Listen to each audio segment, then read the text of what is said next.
सुबह होती है। आप दृढ़ संकल्प लेते हैं, आज 4 माला करूंगा, आज मंगल आरती जाऊंगा।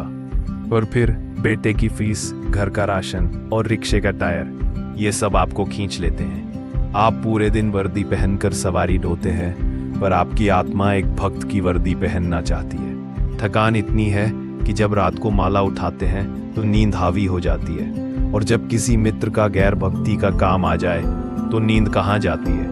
भक्ति के लिए आलस्य, दुनिया के लिए तत्परता। ये कहानी हर उस व्यक्ति की है जो संघर्ष कर रहा है। प्रमाण आलस्य और प्रमाद का स्वभाव। भगवद गीता।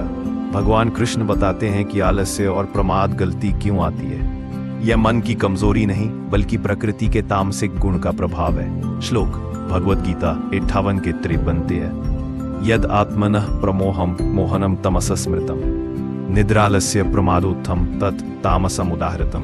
शब्दार्थ आत्मनः प्रमोहम मोहनम तमस स्मृतम। जो आत्मा को मोह में डालता है उसे तमस कहा गया है।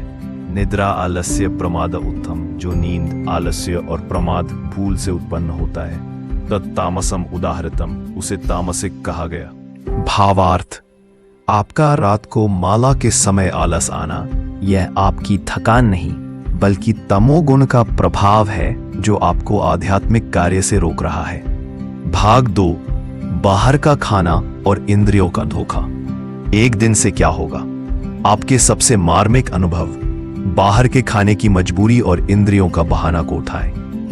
आप सोचते हैं घर से प्रसाद क्यों न ले जाऊं, पर सवारी की जल्दी, पेट की भूख और इंद्रियों का फुसलाना, एक दिन बाहर का खाने से क्या फर्क पड़ता है।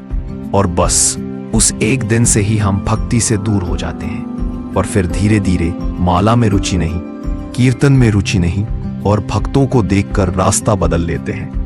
प्रमाण इंद्रियों का छल। श्रीमद् भागवतम।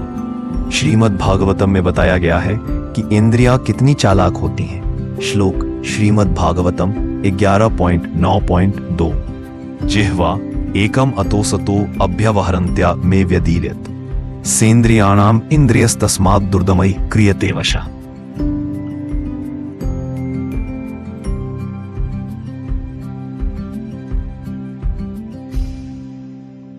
भावार्थ, एक महात्मा कहते हैं, मेरी इंद्रियों में केवल जिह्वा स्वाद ही एक ऐसी इंद्रिय थी जिसने मुझे असत बुरी चीजों की ओर ले जाकर फाड़ दिया। अर्थात सारी इंद्रियों में जिह्वा सबसे बलवान है। निष्कर्ष, एक दिन से क्या फर्क पड़ेगा, यह जिह्वा का छल है। बाहर का अपवित्र भोजन आपके मन को तामसी बनाता है, जिसकी माला और कीर्तन में रुचि खत्म हो जाती है।